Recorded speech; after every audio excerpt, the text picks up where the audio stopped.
Greenwood शहर एक सजीव पेंटिंग की तरह वास लहलहाते हुए एवरी ओवरक्राउडेड पहाड़ों और मक्के के खेवाइलें के बीच बसा हुआ यह शहर अमेरिका का एक खूबसूरत हिस्सा वास। यहाँ जिंदगी धीमी रफ्तार से चलती हुई, पड़ोसी एक दूसरे को नाम से हाटते बी, बच्चे बेफिक्री से तब तक प्लेग्राउंड पे रहते थे जब तक स्ट्रीट लाइट जल नासनगो। ये एक ऐसी जगह थी जहां समय मानो रुक सा गया था, भागती दौड़ती दुनिया से दूर एक सुकून की प्लेस। ग्रीनवुड में गर्मियां बहुत ही कमिंग रामदायक और सुहावनी गेटिंग तीवर, ताजी कटी घास और हनीस्कल की खुशबू से ओवरक्राउडेड हवा में झींगुरों की कमिंग आवाज एकोड़ती रहती वर। दिन लंबे और कम इंग्लसी गेटिंग ते भी, बच्चे शहर के स्विमिंग गेटिंगल में इकट्ठा गेटिंग ते थे और उनकी हंसी जंगल में एकोड़ती रहती वर। इवनिंग एंड पोर्च स्विंग और जुगनुओं के लिए गेटिंग ती थी और शाम ढलते ही झींगुर और दूर से कमिंगती कुतवाइले की भौंकने की कमिंग आवाजें संगीत की तरह लगती वर।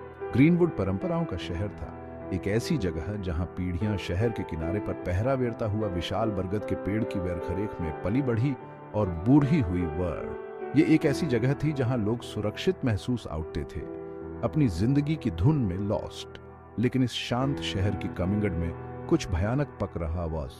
एक अंधेरा रेंगता हुआ आ रहा था, धीरे धीरे, जैसे हवा में कोई फुसफुसा रहा गेटिंग। ग्रीनवुड के बीचों बीच था उसका प्राइड ग्रीनवुड एलिमेंट्री, ईंटों से बनी हुई कमिंगली शान इमारत जिसकी दीवारों पर सुंदर पेंटिंग बनी हुई थी। वो हेडेच एक स्कूल नासन था, बल्कि पूरे समुदाय की बेन वॉस, जिसकी ग्रेडों में ग्रीनवुड का भविष्य प्रहता और हंसता वॉस। वो किसानों और दुकानदारों, डॉक्टरों और शिक्षकों के बेटे और बेटियां थे जो सब एक ही छत के नीचे इकट्ठे गेटिंग ते भी। मिस एलेनोर हैरिस, जिन गेटिंगन ने अपना पूरा जीवन बच्चों को पढ़ाने लिखाने में लगा दिया था, वो दूसरी कक्षा की अध्यापिका वेर। अपनी प्यारी सी मुस्कान और नर्म व्यवहार के साथ वो ग्रीनवुड में सभी की लाडली वेर। वो अपने हर एक छात्र को दिल से हाटती थी, उनकी शरारतें और सपने, उनकी ताकत और वीकनेसेस। लेकिन पिछले कुछ समय से उनकी कक्षा में एक अजीब सी दहशत फैल गई वेर, जिसकी शुरू कमिंग बहुत ही धीरे धीरे बिकेम। एक बच्चे ने सिर दर्द की शिकायत की तो दूसरे ने गले में खराश ऑफ। एक छोटे से शहर के स्कूल के लिए ये कोई बड़ी बात ना सन वेर, लेकिन जैसे जैसे दिन बीतते गए बीमार बच्चों की संख्या बढ़ती हैड। स्कूल नर्स मार्था नाम की एक दयालु महिला खुद परेशान हो हैड। इन्फर्मरी, जो कमिंग तौर पर एक शांत जगह गेटिंगती थी, अब खांसने और अवताहने की कमिंग आवाजों से भर गई वर। सिक्की के लक्षण बहुत ही हैरान आउटने वाले भी। धिस की शुरू कमिंग थकान से गेटिंगती थी, एक ऐसी सुस्ती जो बच्चों की सारी ऊर्जा खत्म कर वेरेटी वर। उसके बाद कमिंगता था बुखार, कभी बहुत तेज तो कभी बिल्कुल लो। कुछ बच्चों के शरीर पर लाल रंग के दाने निकल कमिंगते थे जो जंगल की कमिंग की तरह स्प्रेड थे भी। दूसरों को धुंधला दिखाई वेरेता था, उन्हें अपनी कमिंग आंखों के कोने में कुछ अजीब सी चीजें दिखाई वेरेती हैड।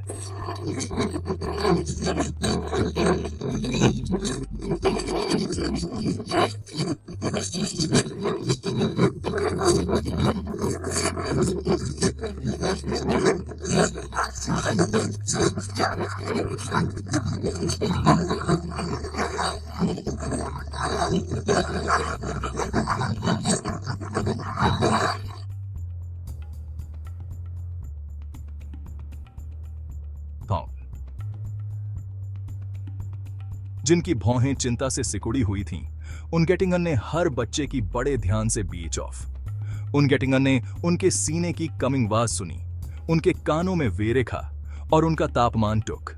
लेकिन वो जितने ज्यादा बच्चों को वेरेखते थे, उतने ही ज्यादा हैरान गेटिंगते बेते भी।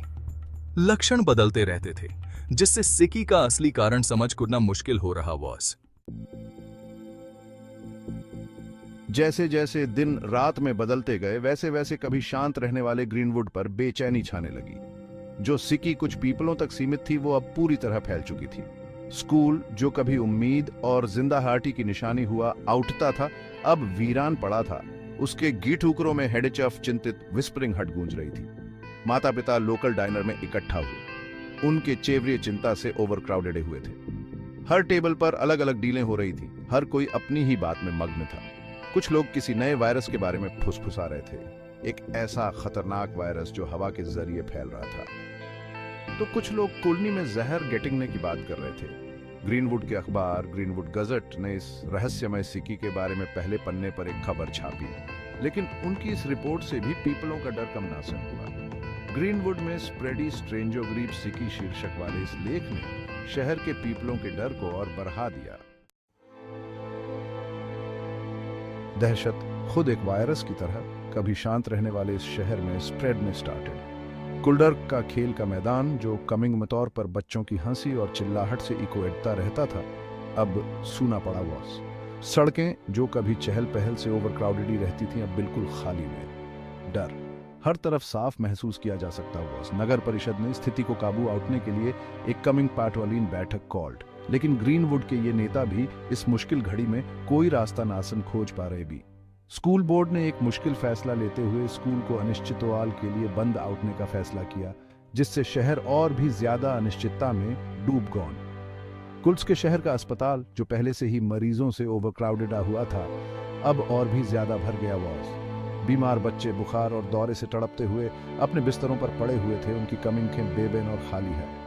नरबी, जिनके चेवरिए थकान और डर से पीले पड़ चुके थे, वो बिना स्टॉपडे काम कर रही हुए, लेकिन यह साफ था कि वो हार रही है।